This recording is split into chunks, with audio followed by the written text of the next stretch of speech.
వార్తలకు స్వాగతం. వివరాల్లోకి వెళ్తే రాజధాని అమరావతిలో డీప్ టెక్నాలజీ ఐకానిక్ భవనం నిర్మించడానికి ప్రతిపాదనలు సిద్ధం చేయాలని ముఖ్యమంత్రి చంద్రబాబు అధికారులను ఆదేశించారు. యువత భవిష్యత్తు అంతా డీప్ టెక్నాలజీ, కృత్రిమ మేధ లాంటి నూతన సాంకేతికతలపైనే ఆధారపడి ఉంటుందన్నారు. నూతన ఐటీ పాలసీపై సీఎం మంగళవారం తన కార్యాలయంలో సమీక్షించారు. ఐటీ సంస్థలు, ఐటీ డెవలపర్లకు ఇవ్వాల్సిన ప్రోత్సాహకాలపై చర్చించారు.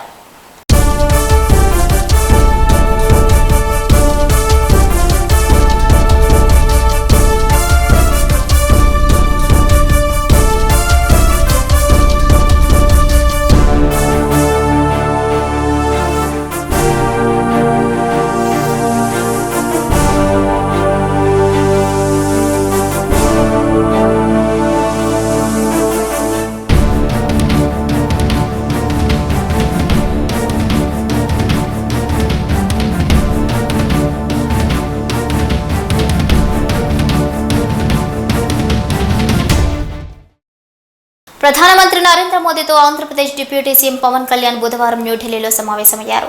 పార్లమెంట్లోని ప్రధాని కార్యాలయంలో దాదాపు అరగంట పాటు సాగిన ఈ సమావేశంలో ఏపీకి సంబంధించి పలు కీలక అంశాలపై ప్రధాని మోదీతో డిప్యూటీ సీఎం పవన్ కళ్యాణ్ చర్చించినట్లుగా తెలుస్తోంది. డిప్యూటీ సీఎంగా బాధ్యతలు చేపట్టిన తర్వాత తొలిసారి ఢిల్లీలో ప్రధానితో పవన్ భేటీ కావడం ప్రాధాన్యత సంతరించుకుంది.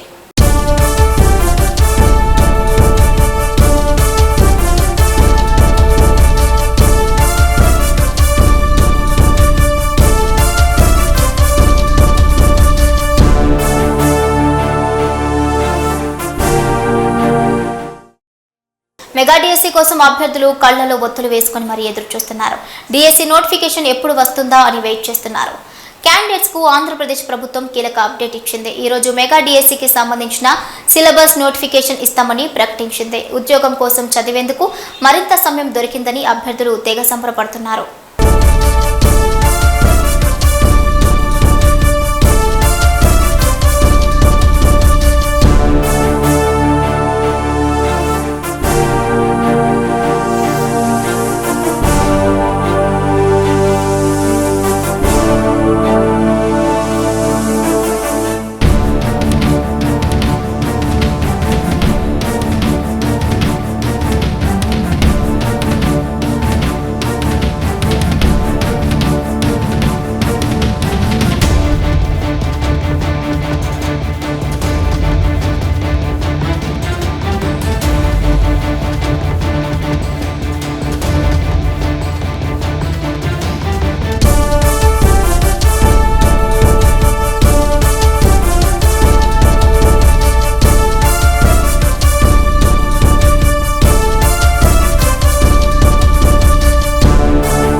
AP deputy CM Pawan Kalyan కేంద్ర పర్యావరణ శాఖ మంత్రి భూపేంద్ర యాదవ్తో సమావేశమయ్యారు.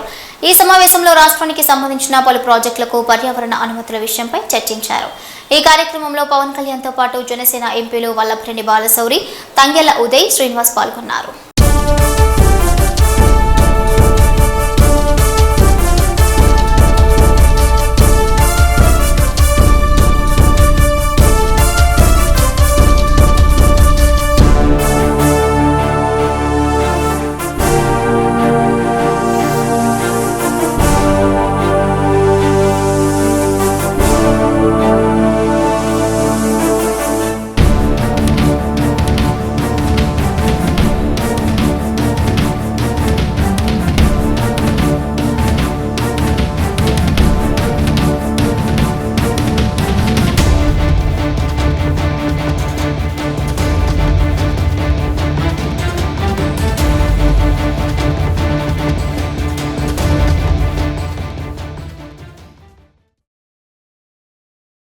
అభివృద్ధి చేయడంలో తనను మించిన వారు లేరని ఏపీ మాజీ సీఎం జగన్మోహన్ రెడ్డి మరోసారి నిరూపించారని AP state aquaculture development authority chairman Anam Venkataramana Reddy అన్నారు. పారిశ్రామికవేత్త గౌతమ్ అదానీ విద్యుత్ కొనుగోలులో జగన్ రెడ్డికి $200 మిలియన్ లంచం ముట్టిందని ఆనం ఆరోపించారు. అవినీతిలో వైసీపీ అధినేతకు మించిన మరో వ్యక్తి లేడని అమెరికా దర్యాప్తు సంస్థ FBI తేల్చిందని ఆయన చెప్పారు. జ్యూరీ ట్రయల్ బై డిమాండ్ ప్రకారం సంవత్సరంలో జగన్ రెడ్డి భాగోతం మొత్తం FBI బట్టబయలు చేయనుందని అన్నారు. ఈ కేసు నుంచి ఎవరూ తప్పించుకునే అవకాశం లేదని ఆనం చెప్పారు. అందరూ ఎదురు చూస్తున్నా, అందరూ వెయిట్ చేస్తున్నా, అందరూ ఎంతో ఆతృతంగా జగన్మోహన్ రెడ్డి మీద, అదానీ మీద జగన్మోహన్ రెడ్డి స్పెసిఫిక్గా మెన్షన్ చేస్తూ American కోర్ట్స్లో securities and exchange commission New York regional office 100 pearls suit New York securities exchange commission versus Gautam Adani US కోర్టులో ఫైల్ చేసిన, కోర్టులో వేసిన draft copy, initial draft copy ఈరోజు మీ ముందరకు తీసుకొని వస్తున్నాం. ఈ డ్రాఫ్ట్ కాపీలో చాలా క్లియర్గా, చాలా స్పష్టంగా జగన్మోహన్ రెడ్డి పేరు, ఏపీ గవర్నమెంట్లో పెద్ద పెద్ద బడా IAS ఆఫీసర్ల పేర్లు, నాయకుల పేర్లు ఏపీ గవర్నమెంట్ ఆఫీషియల్స్ కింద ఆ బ్రాకెట్లో వేయడం జరిగింది. United states district court, eastern district court of New York లో ఫైల్ అయిన కేసు ఇది. Case 1-24 CIV 8080 case number. దాంట్లో వాళ్ళ పేర్కొన్న అంశాలు కొన్ని మీకు ఈరోజు మీ ముందరికి తీసుకొని వస్తా. SCCI అంటే సెంట్రల్ గవర్నమెంట్ ఏజెన్సీ జూన్ 2020లో అగ్రిమెంట్ చేసుకుంది. జూన్ 2020లో అగ్రిమెంట్ చేసుకుంది. 90 రోజుల్లో డిస్కామ్స్తో PPA చేసుకోవాలని ఆ అగ్రిమెంట్ ఉంది. 90 రోజుల్లో. కానీ 18 నెలలు దాటినా కూడా, జాగ్రత్తగా వినండి, 18 నెలలు దాటినా కూడా ఈ PPAలు డిస్కాములతో డిస్ట్రిబ్యూషన్కి చేసుకోలేదు. ఎందుకు చేసుకోలేదు? SCCI సెంట్రల్ గవర్నమెంట్ ఏజెన్సీ స్టేట్స్కి పవర్ కొనుక్కోండ్రా నాయన, మేము 9000 మెగావాట్లు సోలార్ పవర్ మా దగ్గర ఉందిరా అబ్బయ్య, వచ్చి కొనుక్కోండ్రా అంటే ఒక్క స్టేట్ గవర్నమెంట్ కూడా రాలేదు, ముందుకు రాలేదు కాదు, దండం పెడతాం, మాకు వద్దయ్యా మీ పవరు అన్నారు. ఏమన్నారు? మీ పవర్ మాకు వద్దు. ఎందుకొద్దు? మీకెందుకొద్దు? ఎందుకొద్దంటే మీ రేటు అక్కడుంది, మాకు కావాల్సిన రేటు ఇక్కడుంది. కుదరదు, రేట్లు కుదరవు. సోలార్ ప్యానెల్స్ కాస్ట్ తగ్గిపోతున్నాయి, సోలార్ జనరేషన్ కాస్టే తగ్గిపోతుంది. మాకు ఇంకా చౌకగా వస్తుంది, చీప్గా వస్తుంది, తక్కువ ధరకు వస్తుంది, మాకు వద్దురా బాబోయ్ అని చెప్పిన డిస్కామ్స్ అన్ని. ఏ డిస్కామ్స్? ఆంధ్ర రాష్ట్రంలో ఉండే డిస్కామ్స్ ఒకటే కాదు, భారతదేశంలో ఉండే ప్రతి డిస్కామ్, ఎలక్ట్రిసిటీ డిస్ట్రిబ్యూషన్ చేసే ప్రతి డిస్కామ్ భారతదేశంలో ప్రతి ఒక్కరు చెప్పింది ఒకటే పాయింట్, మాకు వద్దు వద్దు వద్దు వద్దు వద్దు వద్దు వద్దు. కానీ జగన్మోహన్ రెడ్డి ఏమన్నాడు? కావాలి కావాలి కావాలి కావాలి కావాలి అన్నాడు. ఒక పక్క గవర్నమెంట్ వాళ్ళు వద్దు వద్దు వద్దు, జగన్ అన్న హాఫ్ టికెట్ కావాలి కావాలి కావాలి అన్నాడు. అదే రాసింది దీంట్లో. వాళ్ళందరూ వద్దన్నారు, మీ జగన్మోహన్ రెడ్డి కావాలి కావాలి కావాలి అన్నాడు. గుంటూరులో అపార్ట్మెంట్ లో కొలువున్న శ్రీ వెంకటేశ్వర స్వామి ప్రతిమను ధ్వంసం చేసిన నేరస్తులను తక్షణమే అరెస్ట్ చేయాలని బ్రాహ్మణ చైతన్య వేదిక రాష్ట్ర అధ్యక్షుడు సిరిపురపు శ్రీధర్ శర్మ పోలీస్ శాఖను డిమాండ్ చేశారు. ఈ సందర్భంగా నిర్వహించిన సమావేశంలో శ్రీధర్ మాట్లాడారు. ఈ వివరాలు ఇప్పుడు చూద్దాం. గుంటూరు నగరంలో బృందావన గార్డెన్స్ ప్రాంతంలో శ్రీ వెంకటేశం అనే అపార్ట్మెంటులో 6 అడుగుల వెంకటేశ్వర స్వామి ప్రతిమను స్థానికంగా నివాసం ఉండే అపార్ట్మెంట్లో నివాసం ఉండే ఒక అన్యమతస్థుడు, 2 వ్యాపారస్తులు కలిసి దాన్ని ధ్వంసం చేయడం జరిగింది. ఈరోజు తెల్లవారుజామున 6 అడుగుల ప్రతిమను, వెంకటేశ్వర స్వామి ప్రతిమను ధ్వంసం చేయడం జరిగింది. ధ్వంసం చేసిన నేరస్తుల్ని తక్షణమే పోలీస్ శాఖ పోలీస్ అధికారులు అరెస్ట్ చేయాలి. వెంకటేశ్వర స్వామికి సంబంధించిన ప్రపంచవ్యాప్తంగా ఉన్న కోటాను కోట్ల భక్తుల మనోభావాలు దెబ్బతినక ముందే ఇటువంటి దుశ్చర్యలకు పాల్పడిన నేరస్తుల్ని పోలీస్ శాఖ అరెస్టు చేసి రిమాండ్కు పంపించాలి. లేకపోతే రాష్ట్ర వ్యాప్తంగా ఈ దుశ్చర్య పైన ఉద్యమం నెలకొనే ప్రమాదం, శాంతి భద్రతల సమస్య వచ్చే ప్రమాదం ఉంది. గతంలో కూడా గత జగన్ ప్రభుత్వంలో దేవుళ్ల పైన, అర్చకుల పైన దాడులు జరిగితే కనీసం పోలీస్ శాఖ పట్టించుకున్న దాఖలాలు లేవు. ఇప్పుడు చంద్రబాబు గారు, పవన్ కళ్యాణ్ గారి కూటమి ప్రభుత్వంలో కూడా పోలీస్ శాఖ ఇలానే వ్యవహరిస్తే రాష్ట్రంలో శాంతి భద్రతల సమస్య నెలకొనే ప్రమాదం అయితే ఖచ్చితంగా ఉందని మేము హెచ్చరిస్తున్నాం పోలీస్ శాఖని. ఇటువంటి దుశ్చర్యలు అపార్ట్మెంట్ల్లో కానీ, బయట మరి ఆధ్యాత్మిక ప్రాంతాల్లో కానీ జరుగుతాయని తెలిసి వెంటనే వాటిపైన పోలీస్ శాఖ చర్యలు చేపట్టాలి. శాంతి భద్రతలు విఘాతం కలగకుండా ఉండాలి. మరి అన్యమతస్థులైనా సరే హిందూ దేవుళ్ళలో ఉన్న అపార్ట్మెంటుల్లో మరి అపార్ట్మెంట్లు కొనుక్కున్నప్పుడు పరమత సహనం కలిగి ఉండాలి.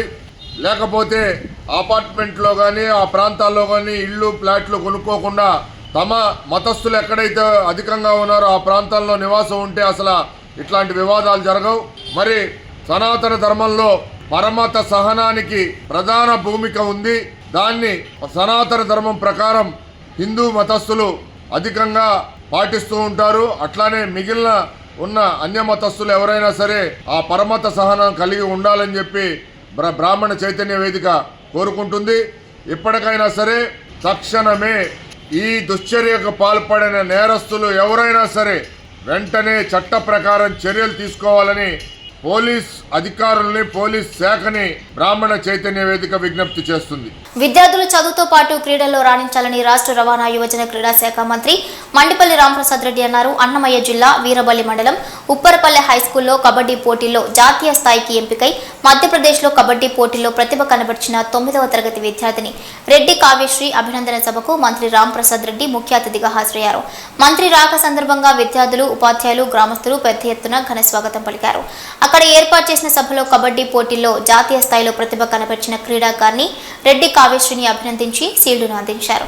ఈ సందర్భంగా మంత్రి రాంప్రసాద్ రెడ్డి మాట్లాడుతూ రాష్ట్ర ముఖ్యమంత్రి నారా చంద్రబాబు నాయుడు క్రీడాభివృద్ధికి ప్రత్యేక శ్రద్ధ చూపడం జరుగుతుందన్నారు. విద్యార్థులు చదువుపైనే కాకుండా క్రీడల్లో కూడా రాణించి మంచి క్రీడాకారులుగా గుర్తింపు పొందాలన్నారు. ఇక ప్రభుత్వం క్రీడాకారులకు విద్యా ఉద్యోగాల్లో అధిక ప్రాధాన్యత ఇస్తుందన్నారు. మీ అందరికీ తెలుసు, మన ప్రాంతం నుంచి ఈ గడ్డలో పుట్టిన బిడ్డ జాతీయ స్థాయిలో కబడ్డీ క్రీడలో రాణించి నేషనల్ గేమ్స్ లో పాల్గొనడం జరిగింది. అది మనందరికీ గర్వకారణం. ఎందుకంటే ముఖ్యంగా మీ అందరికీ తెలుసు, మన రాయచోటి ప్రాంతం నుంచే సంవత్సరము జరిగే మెడిసిన్ నీట్ లో గాని, ఇంజనీరింగ్ దాంట్లో గాని, అలాగే పబ్లిక్ సర్వీస్ ఎగ్జామ్ లో గాని ఏ దాంట్లో చూసినా కూడా మన రాయచోటి ప్రాంత విద్యార్థులకి ఎక్కువ ర్యాంకులు వస్తూ ఉంటాయి. ఈ రోజు కూడా విజయవాడ గాని, తిరుపతి గాని, కడపలో గాని ఎన్నో కార్పొరేట్ స్కూళ్ళల్లో అంతా మన పిల్లల్ని అడ్మిషన్ చేసుకోవాలంటే చాలా సంతోషపడతారు. ఎందుకంటే లక్షలాది మంది కోట్ల రూపాయలు ఫీజు కట్టి ఉన్నా కూడా ర్యాంకులు వస్తేనే ఆ కళాశాలకు మంచి పేరు వస్తుంది. అది ఎవరి వల్ల వస్తుందంటే ముఖ్యంగా మన రాయచోటి చుట్టుపక్కల ఉండే 10 మండలాల ద్వారానే. కాబట్టి దానికంతా గర్వకారణం.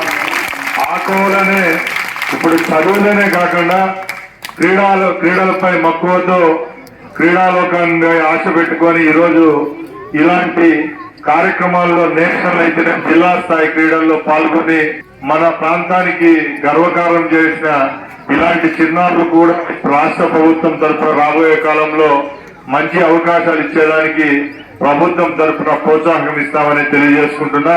స్థాయిలో గాని, రాష్ట్ర స్థాయిలో గాని, నేషనల్ స్థాయికి పోయినారంటే తల్లిదండ్రులు అలాగే ఎవరైతే టీచర్స్ ఉంటారో వాళ్ళ ప్రోత్సాహంతోనే ఆ స్థాయికి ఎదుగుతారు. కాబట్టి ముఖ్యంగా మొన్న 4 రోజుల ముందు కూడా మన ముఖ్యమంత్రి గారు చెప్పేటప్పుడు ఒకటే చెప్తున్నారు, చిన్న పల్లె నుంచి రాష్ట్ర స్థాయి వరకు క్రీడాలోకాన్ని డెవలప్ చేయాలా. కేవలం చదువులే కాదు, ఇప్పుడు రేపు వచ్చిన తర్వాత పెద్ద పెద్ద ఉద్యోగాలు సంపాదించి డాక్టర్లు, ఇంజనీర్లు, సైంటిస్ట్ అయినా కూడా శారీరకంగా ఆరోగ్యంగా లేకపోతే వాళ్ళ జీవితం సక్రమంగా ఉంటుంది. కాబట్టి తప్పకుండా గ్రామీణ స్థాయిలో ఎలిమెంటరీ వ్యవస్థ నుంచి అందరూ క్రీడా రంగాలపై మక్కువ చూపాలి. ఇప్పుడు కళాశాలలో పీఈటీ మాస్టర్ అనేది కంపల్సరీ చేసేదానికి కూడా రాష్ట్ర ప్రభుత్వం త్వరలోనే చర్యలు తీసుకుంటారు. ఎందుకంటే కేవలం చదువే కాదు, వ్యాయామం లేకపోతే, గేమ్స్ లేకపోతే ఆ పిల్లల యొక్క భవిష్యత్తు కూడా సరిగా ఉండదని తల్లిదండ్రులు గ్రహించాలా. సినీ దర్శకుడు రామ్ గోపాల్ వర్మ 2 రోజులుగా అజ్ఞాతంలో ఉన్నారు. ఆయన కోసం 6 పోలీసు బృందాలు గాలిస్తున్నాయి. తెలంగాణ, తమిళనాడు, కేరళలో ఆర్చీవీ ఆచూకీ కోసం గాలిస్తున్నారు. ఆయనపై తెలుగు రాష్ట్రాల్లో 9 కేసులు నమోదయ్యాయి. విచారణకు రాకుండా ఆయన అజ్ఞాతంలోకి వెళ్లడంతో పోలీసులు గాలింపు చేపట్టారు. బుధవారం మధ్యాహ్నం ఆయన ముందస్తు బెయిల్ పిటిషన్పై ఏపీ హైకోర్టులో విచారణ జరగనుంది. ఇక మరోవైపు తాను ఎక్కడికి పారిపోలేదని మంగళవారం రామ్ గోపాల్ వర్మ వీడియో విడుదల చేశారు.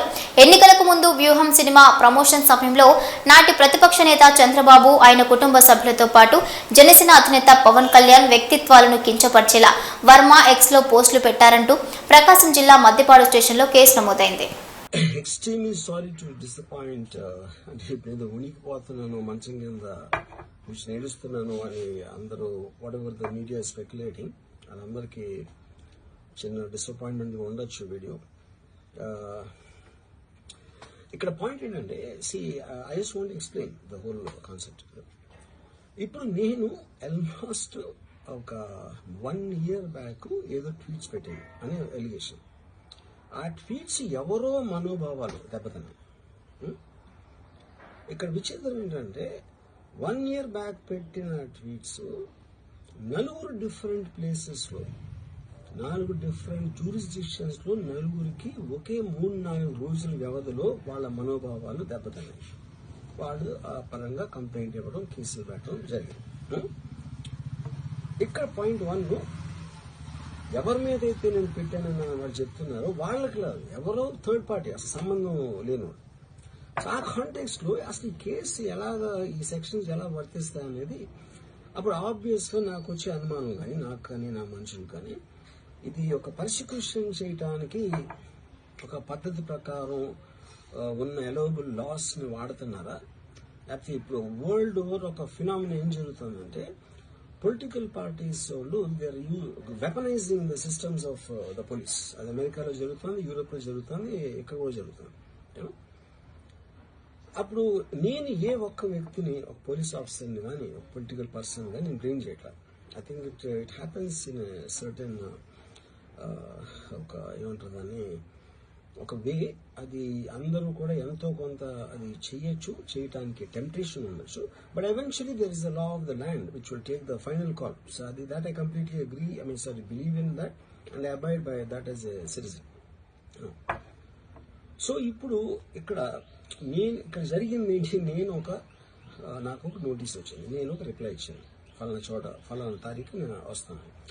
అప్పటికి నాకు జరుగుతున్న పని ఒక ఆన్గోయింగ్ స్కెడ్యూల్ ఉంది కాబట్టి, నాకు ఫిల్మ్ వర్క్ ఉంది కాబట్టి అవ్వలేదు. అండ్ ఇట్ ఈస్ వేరే ప్రొడ్యూసర్ చేస్తాను, ఆ ప్రొడ్యూసర్కి నష్టం వస్తుంది కాబట్టి నేను మళ్ళీ టైం అడిగాను.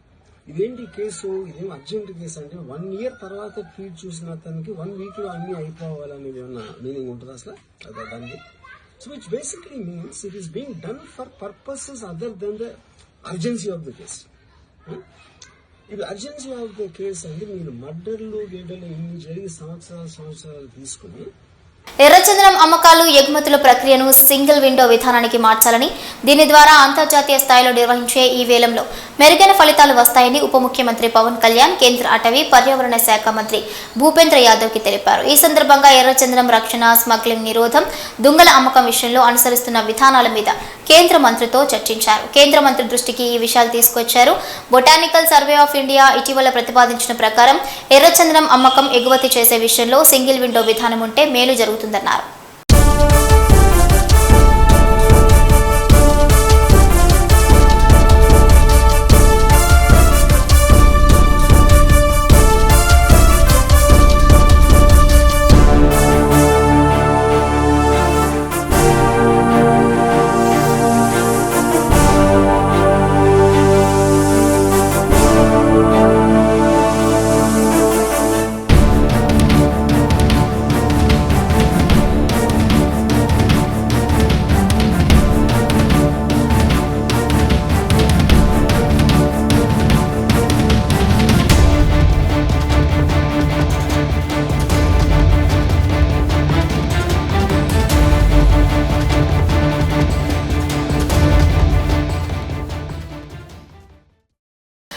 ఫలితం ఏదైనా ప్రతి క్రీడాకారుడు క్రీడా స్ఫూర్తితో ముందుకు వెళ్లాలన్నారు అన్నమయ్య జిల్లా ఎస్పీ విద్యాసాగర్ నాయుడు. అన్నమయ్య జిల్లా రాయచోటి ఎస్పీ కార్యాలయం పరేడ్ మైదానం నందు police sports and games meet 2024 క్రీడల్లో పాల్గొని క్రీడలను ప్రారంభించారు ఎస్పీ విద్యాసాగర్ నాయుడు. ఈ సందర్భంగా వారు మాట్లాడుతూ 365 రోజులు విధి నిర్వహణలో మానసిక ఒత్తిడితో విధులు నిర్వర్తిస్తున్న పోలీసులకు క్రీడలు ఎంతో మానసిక ఉల్లాసాన్ని ఆహ్లాదాన్ని కలిగిస్తాయి. పోలీసులు విధి నిర్వహణలో మన నియమ నిబంధనలు ఎలా పాటిస్తామో క్రీడల్లో ఉన్నటువంటి నియమాలను కూడా అదే విధంగా ప్రతి క్రీడాకారుడు గౌరవించాలన్నారు.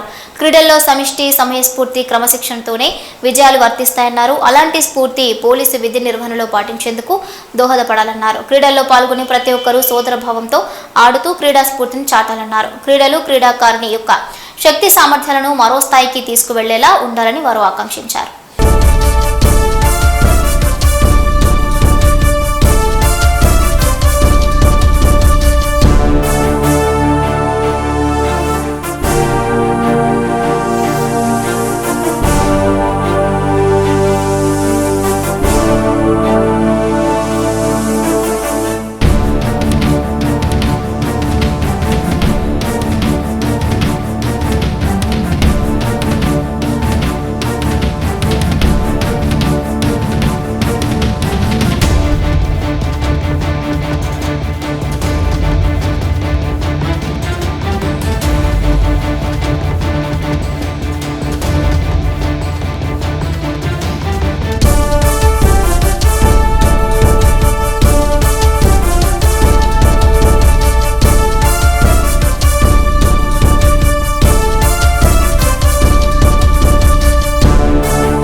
కార్తీక మాసం కావడంతో శబరిమల వెళ్లేవారు ముందస్తుగా కాణిపాకం వరసిద్ధి వినాయక స్వామి వారిని దర్శనం చేసుకునేందుకు విచ్చేస్తున్నారు. ఆలయ పార్కింగ్ ప్రదేశాలు, దేవస్థానం పరిసరాల్లో అయ్యప్ప భక్తులతో సందడి వాతావరణం నెలకొంది. ఉదయం నుంచి రోడ్లలో భక్తులు బార్లు తీరుతున్నారు. దేవస్థానం వారు అయ్యప్ప భక్తులకు పార్కింగ్ ప్రదేశాల్లో స్నానాలు, తగిన సౌకర్యాలను చేస్తున్నారు.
ఏపీసీఐడీ మాజీ అదనపు ఎస్పీ విజయ్ పాల్ అరెస్ట్ అయిన విషయం తెలిసిందే. తాజాగా ఈ అరెస్టుపై ఏపీ డిప్యూటీ స్పీకర్ ఉండి ఎమ్మెల్యే రఘురామకృష్ణరాజు స్పందించారు.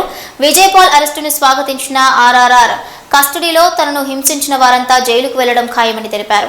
ఈ సందర్భంగా రఘురామకృష్ణరాజు సిఐడి మాజీ బాస్ సునీల్ కుమార్ విదేశాలకు పారిపోకుండా లుకౌట్ నోటీసులు ఇవ్వాలని సూచించారు.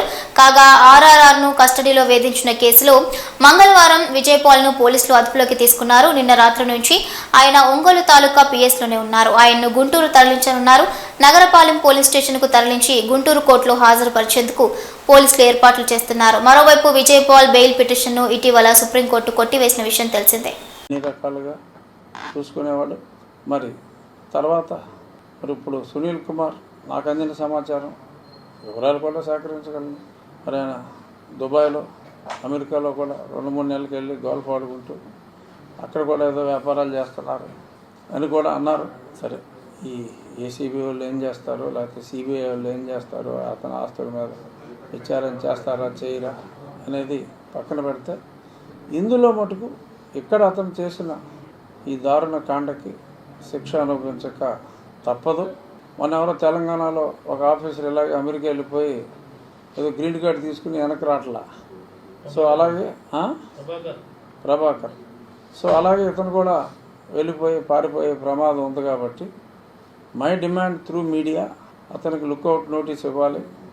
అతను ఎక్కడికి వెళ్లకుండా చూడాల్సిన బాధ్యత రాష్ట్ర ప్రభుత్వ పోలీసుపై ఉంది. అదర్వైజ్ ఇప్పటికే ఎన్నో వ్యాపారాలు ఉన్నాయి కాబట్టి మరి అతను పారిపోయే అవకాశాలు ఉన్నాయి. కాబట్టి it's my appeal as an individual who had suffered, అతన్ని లుక్అవుట్ నోటీస్ ఇచ్చి ఈ దేశం విడిచి పారిపోకుండా చూడవలసిన ఫండమెంటల్ బాధ్యత ఇప్పుడు రాష్ట్ర పోలీసు మీద ఉంది.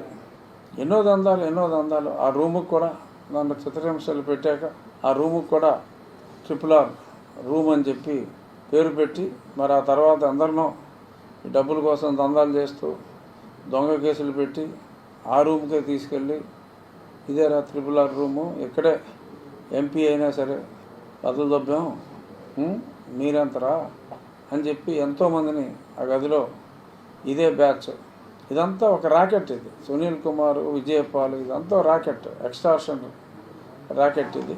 మరి ఇప్పుడు ఆ తులసి మొక్క మరి ఇప్పుడు గుడివాడలో చేరింది, దందాలు చేస్తానని చెప్పి ఆ పక్క ఎమ్మెల్యేలు కూడా. తిరుమల శ్రీవారిని సినీ నటి జ్యోతిక దర్శించుకున్నారు. బుధవారం ఉదయం VIP విరామ సమయంలో సుప్రభాత సేవలో ఆమె పాల్గొన్నారు. దర్శనం అనంతరం రంగనాయకుల మండపంలో వేద పండితులు వేదాశీర్వచనం అందించగా ఆలయ అధికారులు శ్రీవారి తీర్థ ప్రసాదాలు అందించారు. అనంతరం బయటకు వస్తున్న ఆమెతో పలువురు సెల్ఫీలు దిగారు. ఓ అభిమాని ఆమెకు స్వామివారి చిత్రపటాన్ని బహూకరించారు.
వార్తల సమాప్తం. నమస్కారం.